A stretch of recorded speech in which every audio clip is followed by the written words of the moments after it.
wasn't love in hell. Maybe it was cause it hurt like hell when we broke up. But I just tried to roll with the punch.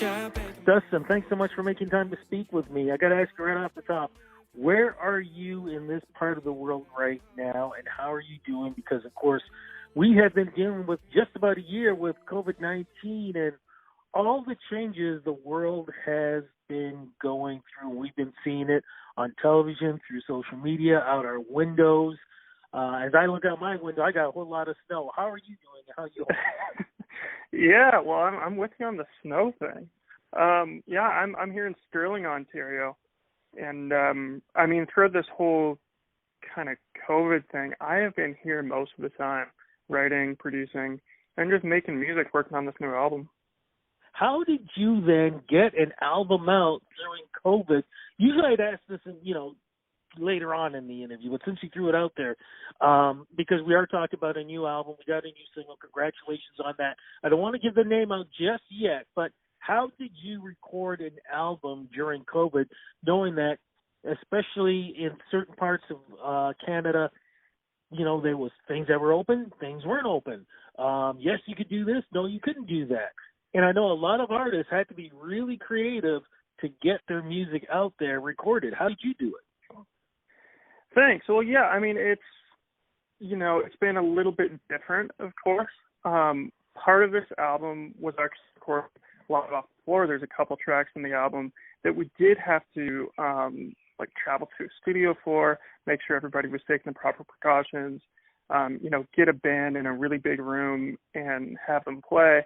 That was probably the biggest challenge on this whole record was, just bringing people together to make that happen. But a lot of the record is just me. Some of the tunes were completed, of course, prior to COVID happening. So, we were able to, of course, get into various studios and stuff like that and do some of those things. But the majority of this record was produced by myself here in Sterling. So it's actually been pretty easy to get the bulk of the work done. And a lot of it, too, is just outsourcing and, working with people like online. So, yeah, I mean, it was definitely a little bit different just because of that, because, we weren't able to do any in-person collaborations. I wasn't able to travel to do some of the stuff I might normally do, but I definitely had a pretty big upper hand just by being able to produce it here. Well, congrats on that, man, because we need music. It takes our mind off of the tough times. Let's talk a little bit about your career, though, too, where the love of music came from. When did that all begin for you? Oh, yeah. I mean, the whole, musical journey for me has been a long one. It started, when I was a kid, and I think like a lot of artists, I picked up a guitar and I started messing around with it, and that turned into being a little bit more of a serious thing. And I started to teach myself how to, make my own demos, and I started working on my voice. I was a really horrible singer actually for a while there throughout my childhood, and I really work on it. I still work on it every day. It's something that, it's a constant process, but it has been something that I've always had a passion for, that I've always loved doing. And it's just a part of who I am. There's no other, path I could see myself on other than just making music. So, with this COVID stuff, it definitely wasn't. I wasn't going to let it slow me down or, deter me from making the music that I wanted to get out there into the world. And so it's really, it's been a little bit more difficult, I suppose, but it's not by any means a kind of a deal breaker. Were you always from the beginning a country music fan? And the reason why I ask this is because when I listen to this new album, I'm hearing R&B flavors in this, man. I'm hearing it in your voice. I'm hearing it in the rhythm and how you are projecting your words in the music. There's almost like a R&B soul gospel thing going on mixed in with this country that you're doing. Am I correct on that, or am I way off? Yeah, no, you're absolutely correct, and thank you for noticing that, actually. That's, as a player, because I'm playing, everything on these tunes, aside from Unscripted and the live off the floor stuff. All these parts I'm playing, and so it's really fun for me, just like as a player, to slap a little bass, to play some funkier kind of guitar parts, get a little bit more indulgent, I guess, as a musician. And then as a writer, I always tend to lean towards a little bit more of an embellished sound, I guess, when it comes to harmonic structures and stuff. And that really just stems from being influenced by jazz music, being influenced by R&B music and pop music. Country has always been kind of a number one for me. My family has always been country fans, So I grew up on country music and that kind of songwriting approach, the approach of storytelling and, honest lyricism, telling the truth and telling my truth and just kind of getting it out there in a really simple and kind of visual way. But musically, I'm inspired by new things every single day. And so, I mean, it's kind of, this album is sort of a collection of all of those inspirations. There's no one genre or even one artist or anything like that I'm pulling from. I just kind of have fun with it and put what I like in there. And usually it comes out, first and foremost as a country sound. There's a song on there that's called "It Ain't Me," which is one I actually just finished in January, and that one was kind of a really disco funk pop type of track. Exactly. Yes. You can hear it. You can absolutely hear it. Yeah.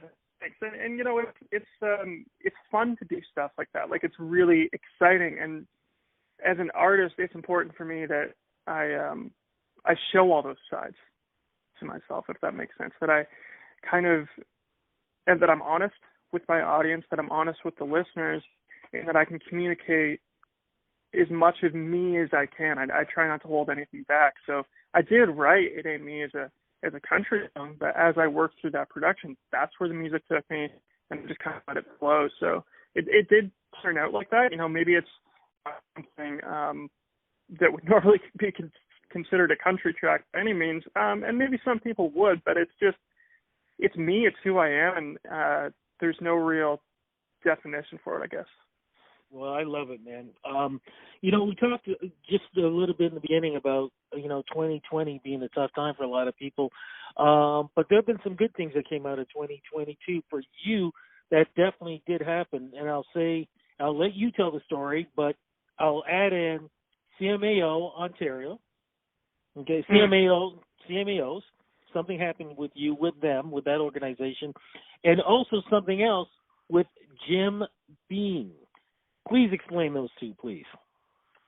Yeah, both of those things were pretty big surprises for me, actually. The CMAO piece was a nomination for the Rising Star Award, and I didn't expect to be nominated or even considered for nomination for that award. So that was pretty exciting and really, really gratifying, I think.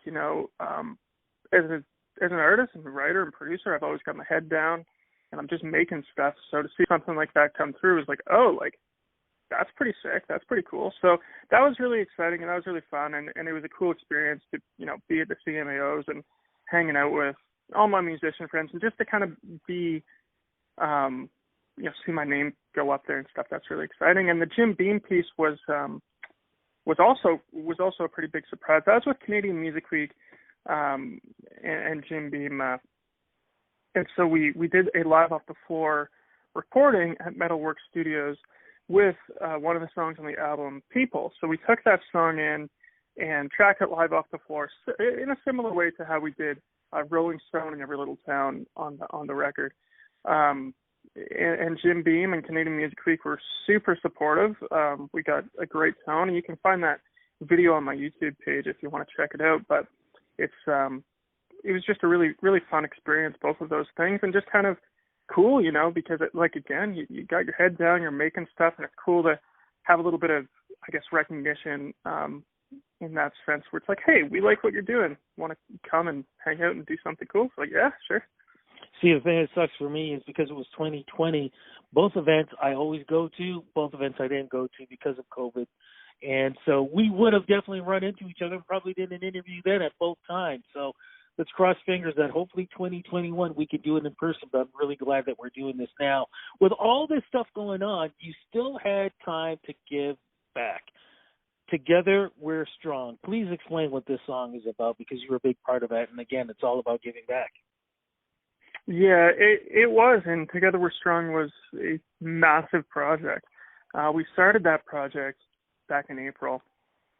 So it was only like a couple weeks after COVID had hit, and we realized it was going to last maybe a little bit longer than we initially anticipated. And so Unison Benevolent Fund, which supports artists and just the music industry in general, both financially and with things like a mental health service. So we wanted to support our industry in any way that we could, and the best way we knew how to do it was to write a song and record it and put it out there into the world and let it raise money for Unison Benevolent Fund. So my buddy Brian John Harwood and I, we wrote the tune, and we ended up getting like, I think 16 artists on that track. I remember 16 or 17 artists across Canada, and it was a large undertaking in terms of production because, of course, we couldn't get anybody in the studio or like anything like that. So a couple artists did end up actually going in and working with their own respective engineers and producers to get the stuff done, but a lot of it was just done from artists at home. So we had like Aaron Pritchett just tracking on a mic at home, Jason McCoy and Jason Blaine like doing the same thing. We had like a lot of these artists just kind of for the first time, in some cases just jumping in and being like, all right, let's make a record to go to radio from our houses, basically. So as a producer, it was a massive session of a ton of different vocals coming from a ton of different people, and basically having to put that together and make it sound awesome. And luckily, all the artists that we got on it are fabulous vocalists, and they really shine there. And of course, we had a couple instrumental features and things like that. So it was a really fun project to work on, really exciting to get that all done, but definitely a large undertaking. So yeah, and it's been doing great. We had the Snowbirds involved, of course, and we actually ended up dedicating the music video for Together We're Strong to Captain Jennifer Casey, who had passed away. She was a big believer in the project, and basically like a week after she jumped on, unfortunately she had that accident, and that was that. So we felt that it was the right thing to do, and we just put the video in her name, and it really kind of gave the song a new life. Sort of the song kind of took on a different meaning once that happened, and we all kind of felt like it sort of became larger than what we intended for it to be once that happened, and so we felt proud and honored to be able to represent her in that way, and at the same time devastated because she was a massive believer in the project. But yeah, so we're raising money. We are excited to be able to give a sizable donation to Unison Benevolent Fund and hopefully give back to this community and support those of us who have been having a hard time, who haven't been able to record records and put stuff out and play shows and all the other things that we would normally do. So we feel pretty great about that. You should definitely feel that way too, because I do believe yours was actually the first initiative like this to actually go forward. And for folks who don't know what the fund is about, it really does help. It's not just helping musicians; it's helping the folks who set up the stages It's the folks that, everybody who is behind the scenes who aren't working right now because we're not doing live shows. They're having a tough time. And what you did in helping those people get through this, it's amazing. It's an amazing thing. So be proud of yourself, my friend. You really did help the industry when it was definitely needed. But what was also needed was you, my friend, getting a record contract, Open Road Recordings. When did you guys get together?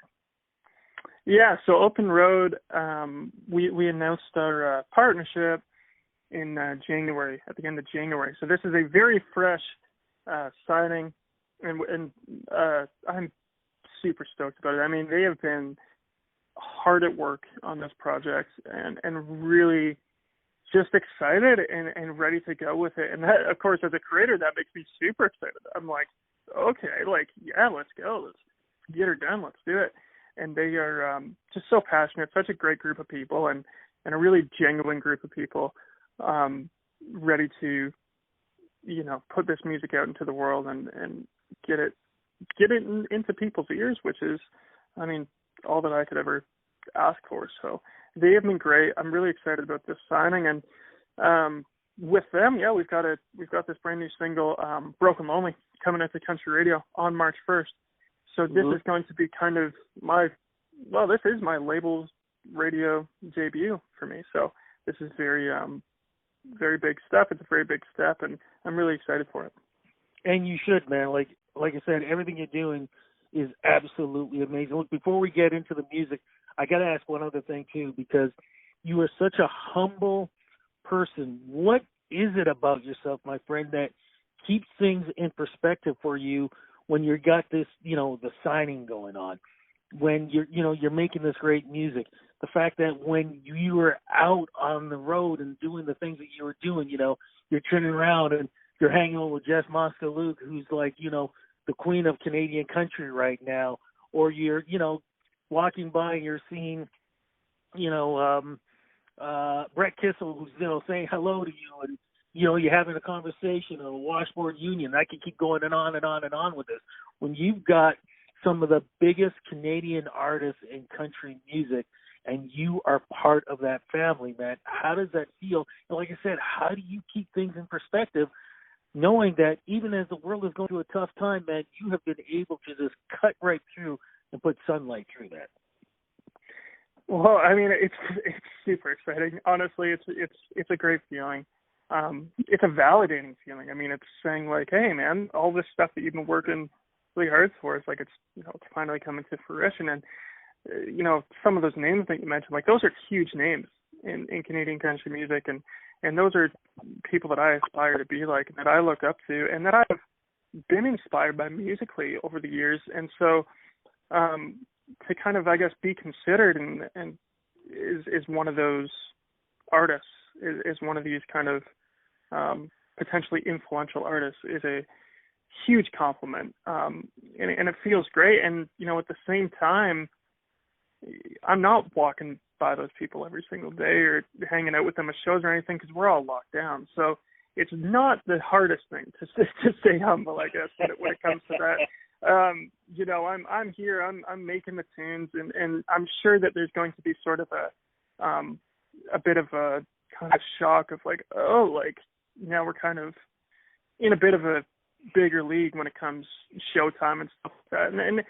And I guess it's just it's something that you go through as an artist with every kind of step that you take on your journey. Is as you kind of level up, as you make strides, it's you have to keep your ego in check. You have to make sure that you kind of are honest with yourself and recognize your place. And that's just something that I've always tried to do, that I've always worked towards, to say, hey, like, what are we really doing here? We're making music.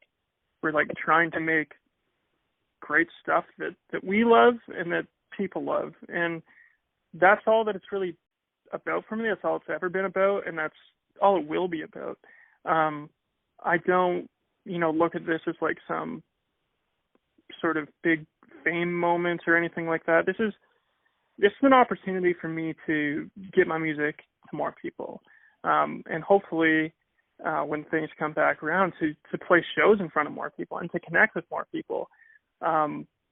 and that's all I want to do. I just want to connect with people. Well, let's hope to God, man, that we're going to be able to see you up on that stage at Boots and Hearts again this year, and hopefully that we'll be able to be there to see you performing. But in the meantime, though, we do have a new album out. What's the new album? It's the debut album. What's it called? And is there a theme behind this, please? Yeah, so the new album is called Unscripted. And that is kind of the theme. I mean, that is a really, really great title, I think, because it really sums it up. I mean, the album is not, I guess, themed in the sense of like, you know, a Pink Floyd album or something like that. It's not so much of like a linear piece with a story line throughout it, but it's a bunch of pieces of me. And the idea behind Unscripted is to say, like, you kind of don't know what you're going to get until you listen to that whole thing, until you listen to every single song front to back and just kind of absorb them, because they are little sort of individual pieces. Some was worked on over a little over a year. So, you know, growing as an artist, as a person, and as a writer, there's a lot of different ideas here. There's a lot of different pieces of me coming through that I hope, you know, people can find themselves in and that they can connect with. There's, you know, stories of love. There's stories of heartbreak. With the leading single "Broken Lonely," that's an honest story. I mean, the title sums that one up pretty well, you know, too. It's like it's just about being broken and lonely. And so there's a lot of ideas. There's a lot of parts in me, but that's how I wanted it to be. I wanted it to be as honest and forthcoming and diverse as I can make it. Let's get to that single and talk about it again, please, because voice vulnerable, lyrics vulnerable, story. I feel like we've all been in some way, shape, or form part of this. Talk a little bit about more and where this story came from, please. Well, Broken Lonely is, again, I mean, it's really just a straight up song about that. And really it's just to say, you know, it's all right to be broken lonely, or it's all right to be wherever you are in life. When I wrote the song, I was doing a lot of reflecting, you know, on where I thought I might be at this age. You know, I'm 24 now. I wrote that when I was 23, and I was kind of looking at myself at 16, 17, like, you know, what did I see for myself? What future did I see for myself? And I realized, like, I had all kinds of different ideas of where I might be, you know, where I might be living, what I might be doing with music and otherwise, where I might be financially, where I might be, you know, in a relationship, all of those things. And I realized that I had no clue what I was doing at that age. I had no idea where I'd be. And that there was something kind of therapeutic about, I guess, recognizing that and just saying, like, yeah, that's fine though, you know, like, that's okay. We're all on different paths, and I think it's easy as well, you know, to compare yourself to the people around you, especially as an artist, or, you know, really just as anybody with an Instagram account. I mean, it's really easy to look at your friends and your peers and just say, wow, like, they have this, I wish I had that, or, you know, I wish I was in their position. And the reality of it is, like, you're just on your own path. You're just doing your own thing. And that's what this song is saying. It's saying it's all right, like, to just be wherever you are. You don't have to put so much pressure on yourself, and you don't have to be angry with yourself if you're not where you are just yet. So that hook is saying, you know, it's all right to be broken lonely, and it's really just a story about where I thought I'd be and where I found myself at 23 when I wrote the song. If you would have told me I'd be in love right now, I probably would have believed you.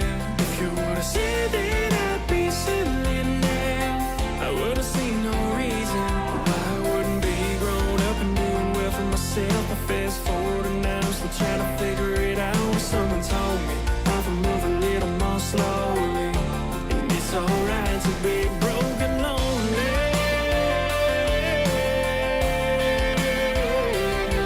Well, it's an amazing song. I'm curious, though, because I watched the video. That guitar that you're playing, Where did that come from? I love that, and I hope it's a real guitar that you can play. It sure is.